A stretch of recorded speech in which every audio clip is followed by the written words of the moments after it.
the Roundtable fans out there. It's me, your host today, RoseKitty. Here today with me, I've got Iceilla in studio. How you doing, Lady Iceilla? I'm doing well. Yourself? Oh, not too bad at all. We also have Lord Kosh. How you doing, Kosh? Doing good. That's wonderful. And of course, we have one of our newer knights, Mios. How are you doing, Mios? Well, I can't complain. It's good to be here.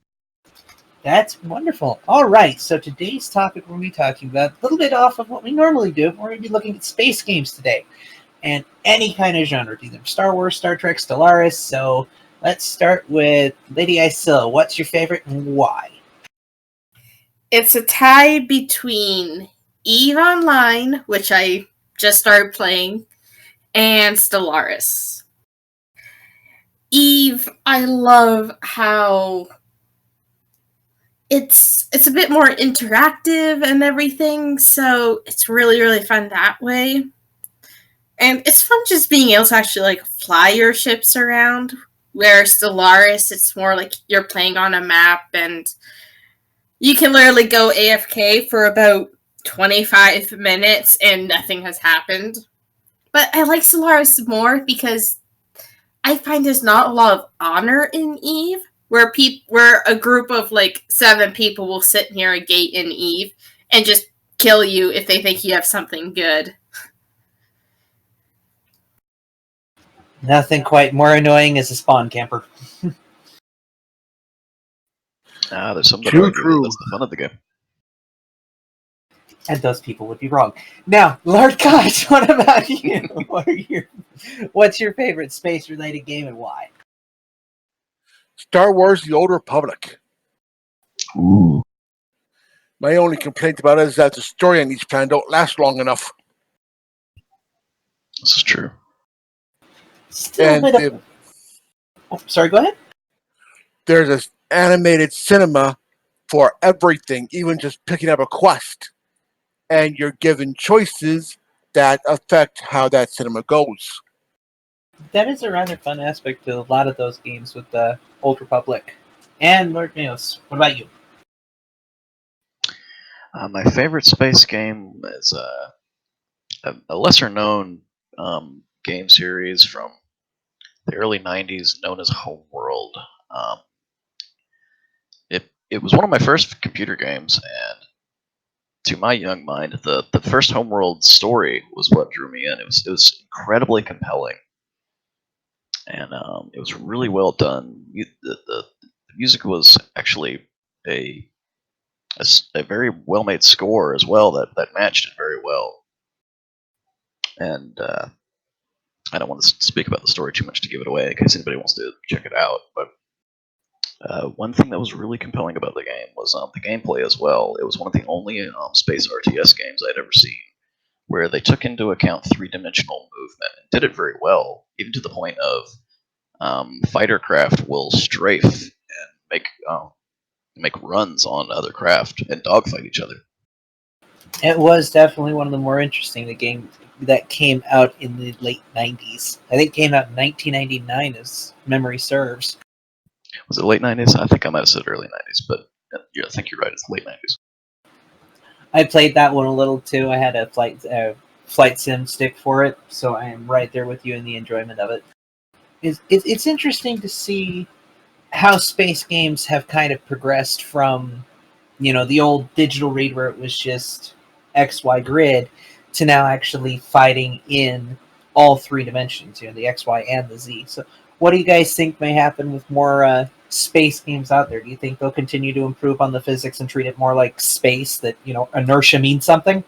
Or do you think they'll try and continue to treat it like some games do with, atmosphere? I think there's a few games that are already trying. One that I may have mentioned before, some of the other videos, is Robert Space Industries, Star Citizen. They take the lack of gravity into effect, inertia, and they're trying to push the envelope in a lot of ways. Even it plays a lot like an old flight simulator like Wing Commander, but you can actually do a lot outside of your ship and inside the ship as well. I think the no resistance might cause a bit of problem, at least in the beginning, for people who are not used to that aspect of the game. I have no clue what they will do with space ones. I think it'll change based on how technology will evolve and everything. That will heavily influence how the space games change. I definitely think that the best of space games is ahead of us, not behind us. Well, I mean, just look at how far we've come from Star Wars Rogue Squadron to Eve. Oh, you mean like the old arcade one? Oh yeah, It was fun. the N64 port on it was amazing. And if you could unlock the Naboo Starfighter, all the fun in the world. Like, I think I completed more missions with the Naboo Starfighter than any other ship, and it was just because it was so much fun and so pretty and really pushed N64 graphics to the extreme, which when you show it to somebody who grew up on like a 360, they're just like, wow. They look at us the way we look at Pong. And it's so heartbreaking to realize that, especially when you look back to the old N64 and you're just like, those polygons, man. To give a very good example of that,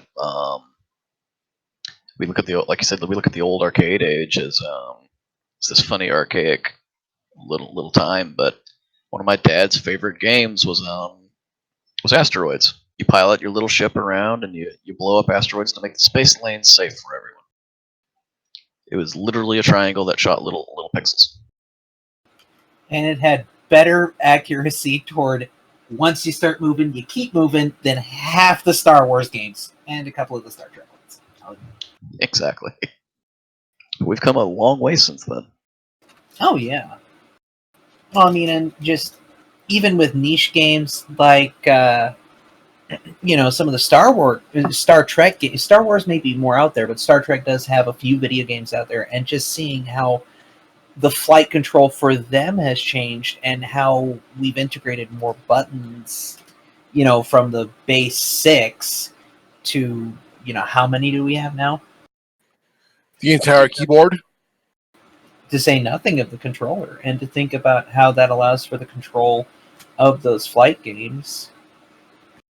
I sort of find it a bit annoying that it's getting a little harder to find like the old school controllers for like the joystick where you can actually control as a simulator and everything. I sort of find it disappointing that you can't really just find those anywhere anymore.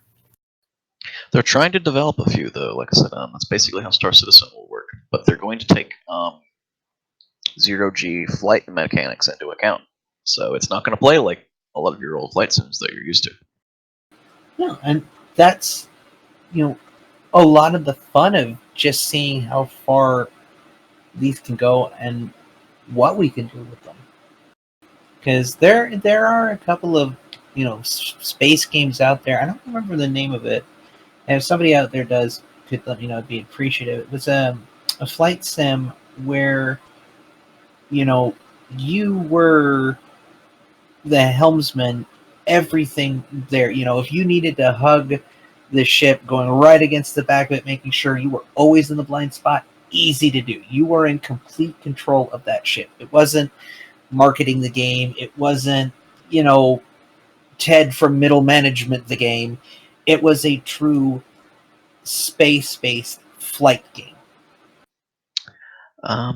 There's a few that come to mind for the flight adventure games. I think one of the oldest ones is Wing Commander, but I'm not sure which one you're talking of. I'm honestly not sure. I can't remember it for the life of me. I just remember playing it and really enjoying the ability to, you didn't have to argue with a computer trying to tell you, oh, well, it shouldn't be able to do that. It just took the physics that was there and let you play, in that environment. Though I will admit my playing that particular game may have been attached to a lab. What was it, Lab 2 or something like that? It was attached to NASA and went to middle schools and things like that. I'm not sure. I don't know. I just started getting into space games, so I apologize. I couldn't help you if I wanted to. One of the nice things about space games is you can make up just about anything you want as the enemy, and that's just another alien life form. Right. You know what game I was really disappointed in? I wouldn't even really call it a space game, but it was another flying game. Oh. Jack, the Final Frontier for the PlayStation 2. That just hurt. It was supposed to be like Jack and Daxter and all that, but it did feel like a Jack and Daxter game. It just hurt. Of a sci-fi space shooter game, I never got into Jack and Dexter, but a very similar game that I had played was Ratchet and Clank, and I had played as many of those games as I could get my hands on. Sort of like the space adventure platformer. I played only a couple levels of that one. The resurgence for me has been honestly the Volpura and Mechano memes. That's kind of what's been bringing back the nostalgia back to Japan. That. Yeah, and now I can't say their names for the life of me. I apologize.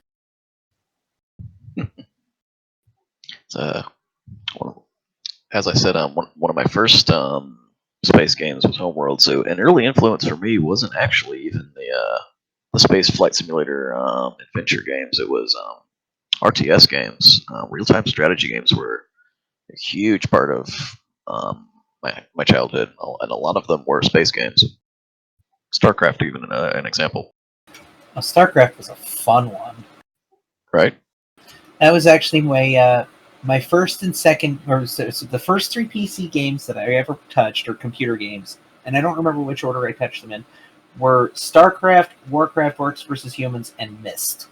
And so that's where I got that influence. StarCraft was a lot of fun playing, the different levels, and it was interesting to see them take that depth, which I don't think is something we had seen as much on the home console. That idea of a third dimension to care about, because Mario was just running across the line. That's part of what made Homeworld fascinating, was the fact that everything was 3-dimensional. Oh, definitely. And when you added things like, the cockpit in there, it really was the first time, our generation got to play in that immersive setup. They got to be the pilot. Yeah, back then that was the next level of immersion, was adding the third dimension. It's something that people don't really think about now, but back then, yeah, a third dimension gave so much more depth, even by definition, to the games, to give them more realism. My first game where I was the pilot was Star Fox. Oh, that's a good one. Definitely a fun one. And it was nice to see the cockpit actually stretch out in front of you, so it didn't feel like you were just flat up against the screen. It felt like, your movements mattered with your ship. I still want to find a Stellaris mod that gives you the Cornelian Navy. That would be so fun. Cornerian. That would be kind of a fun one. I would not mind seeing basically the sim style be able to control the ship, mixed with Star Trek influences into Stellaris. Because I know Stellaris already has a lot of winks and nods to both Star Wars and Star Trek, plus a little hint there to Battlestar Galactica.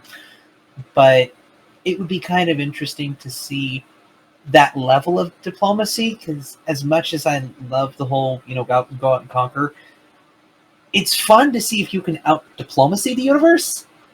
And Stellaris doesn't exactly allow for that if you're playing with friends who don't play races that really just like, no, we have democracy, but I'm the one in charge. But then it's not a democracy. Then we can't be friends. Well, crap. I don't know what you're talking about. No, not at all. But it would be interesting to see if they would kind of apply that ability to, actually see if you could create that level of democratic get along. If that was a more playable route. I'm not saying, go full peace, but, it's like a pacifist. No, you're just seeing if you can outsmart your enemy before they decide they want to try and outgun you. It seems like it's a feature that's becoming more common in games. Because I remember RTS games back in the day, even if they had a galactic or world map, it was all about, well, it's a strategy combat game. You got to kill the enemy, right? But they're adding more and more diplomatic elements to games these days, it seems. Oh, definitely. And I honestly think, what was the name of that game? It was Undertale. I think that had a lot to do with it because, I didn't see a ton of games with pacifist route even mentioned, but as soon as Undertale did it, now people are like, okay, wait, can I actually get through this without throwing my fists? Well, here's the thing. I sort of wish it was easier to go the whole diplomatic route in a lot of games instead of just like swing your sword around and everything, or shoot a gun, or fire missiles, or shoot magic, or do anything else. Right? Like, just seeing if you could try, like the old D&D style campaign, it's like, okay, can you actually get through the entire thing using your brain over your brawn? Yeah, I mean, there's the angel and demon side for Fable, but you still have to draw the sword. You still have to do, certain regards. But could you get through the entire thing just on your wits? And I think that's what a lot of players enjoy doing with the pacifist route. It's, okay, I literally have to be either more empathetic or I have to be able to. You basically either have to be a genius sociopath or completely empathetic to pass the game without using your fists. I know, great swath there, and obviously reducto ad absurdum hyperbole, but it does seem that kind of divide to me. What about you guys? Definitely can be said that games need a little bit more options other than what they have, but it seems like they are trying to move in that direction. Star Wars The Old Republic got a few diplomatic options too. A good example. Sith Warrior, there were times when you can flex your muscle, get all big and bad, and force them to give you what you want, or you can choose to be reasonable.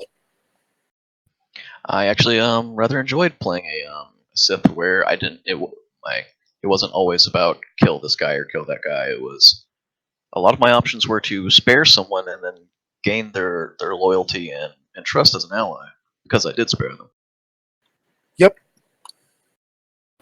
And I think in a lot of ways, applying that to space games is going to be a lot of fun just to see, with a great big universe out there. Yeah, you're going to run into, like in Stellaris, you've got the, only we're meant to exist and everybody else needs to be purged type that you have to figure out how to deal with.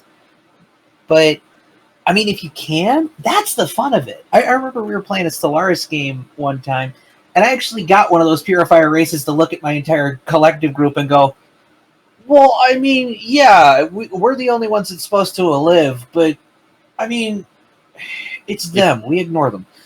You got the "you're all right, kid" shoulder pat. Yeah, exactly. It's like purifier alien species, and they're just. I mean, it's. We don't pick on them. I remember that. Right? And, like, that's the fun of it, seeing if you can. I remember being baffled because that never happened to me before. Like, the hell? I remember one of the Stellaris matches I had. I usually do like war, like I do war and everything, and somehow I just end up playing the whole match as diplomatic, even though I was built for war. And I'm like, can someone go to war with me, please? I'm so bored. Will someone fight me, please? I remember that one. That was absolutely hysterical. Because I had tried to go war right along with you, and they were doing diplomacy with you. And I'm like, okay, wait, what? It was awesome to see you pull it off. I still have no idea how I did that. I don't know, but it was a fun one. And it would be amazing to see if that, could be brought in. If you could bring in a person's ability to think in zero-G 3D environment with the control, and then get along. Like, if you could immerse yourself in that kind of interaction, how much fun would that be as a space game? Where, if you were a good enough pilot and you had a bad day, your skill could back up your mouse. I need to start you Star Citizen. I think you would like this game. I feel like it is everything that you want. Well, I will have to check it out then. For the time being, how about we do a little bit of hot seat wrap-up fun? Sounds fun to me. Let's do it. Okay, so I'm not going to be mean and start asking science questions since we're talking about space. Instead, I like science. well, you know, let's stick to. Oh, how about nerd trivia in general? So, Mios, give me 30 seconds on the development of the joypad. The joypad? Yep, from progression to, from handheld all the way up to controllers. And, like flight sticks, etc. Well, if I'm picking up what you're putting down, some of the earliest development of graphic interface with some of these games was, of course, the arcade, and it kind of almost gave you that ready-made interface for flight sims being kind of easy, in that a lot of controls for arcades were already almost like a little joystick. From then on out, when we move to the consoles, flight simulation games became a little bit more rare. For a good while, I think the only platform that really had it was, of course, the PC. But then even then, it wasn't as common. But there were a few games. There was some Star Wars flight sims. There were some other flight sims of that weren't sci-fi related, but it's the evolution of the controls for these sort of games just kind of came naturally. It seems like. There you go. Okay, Kosh, I got one for you. 30 seconds on the evolution of Star Wars games. The evolution of Star Wars games. That was first. It was it was a console game, and you can only go to various places. That you can only go to certain places for it, and now it is a massively multiplayer online role playing game where you can go anywhere, and the story is never ending. And are we specifically talking about KOTOR or? Well, general, like Star Wars as a concept, because it has had many iterations, and we've had, the PS2 version where like Stormtrooper Academy, and I've got a bunch of the old bundles: the X-Wing Force, X-Wing Alliance, Force Unleashed, Rogue Squadron, the original Battlefront 2 from 2005, Jedi Knight Academy. There's been a lot of progression, so that's what I figured would be a fun one to ask Kosh about. It's definitely And there's one of that the new fun one things about coming it. out soon: Star Wars Fallen Jedi Order. Ooh.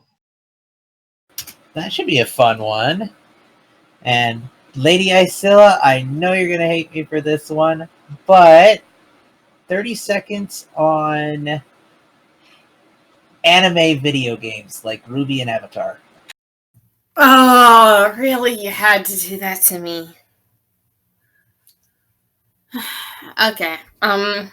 Let's do Ruby since I know Ruby quite well. Ruby, I absolutely love the series by Rooster Teeth. Really great series. Really fun series, so I recommend watching it, guys. The games that came out for it is also fun. Like, you get to play as some of these heroes that you get to interact with, and you get to be part of that team.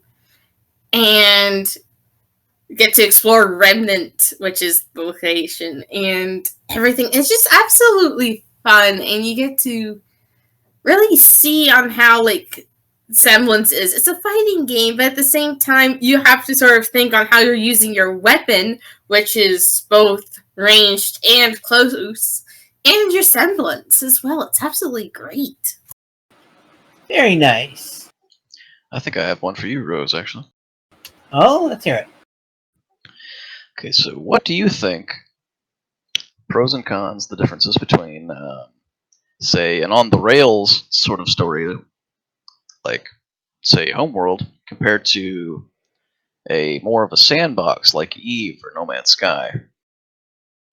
I think open world sandbox games allow for more creative style, but with a space flight game, to me, if there's an end objective, it's easier to get into. If it's just kind of this, aimlessly running around, okay, just let me go play then.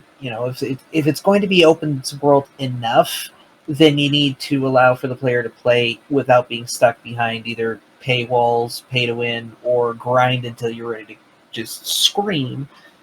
But rather make it so that, okay, if I want to play in this open sandbox, let me go play. Like what looks like Pokemon Sword and Shield are going to be doing. With an on the rails story, if you can follow it and enjoy the purpose, immerse yourself into it, it's a good way to have that point A, B. But I guess it depends on how open world you want to go with it. Because if it's to the point where you just want to go out and play, don't restrict the player, in my book. Cool. But I do think that is about all the time we have for this episode. Time flies when you're having fun. Indeed it does. Yes, sirree. So, from all the knights here, we hope to see you around in the next episode. If you enjoyed it, remember to like, share, and subscribe. If you didn't, leave a comment. Just get in touch with us because we'd like to know what's going on with the fans and keep in touch. Otherwise, see y'all later. Peace out. Happy Y'all hunting, come back, everyone. man.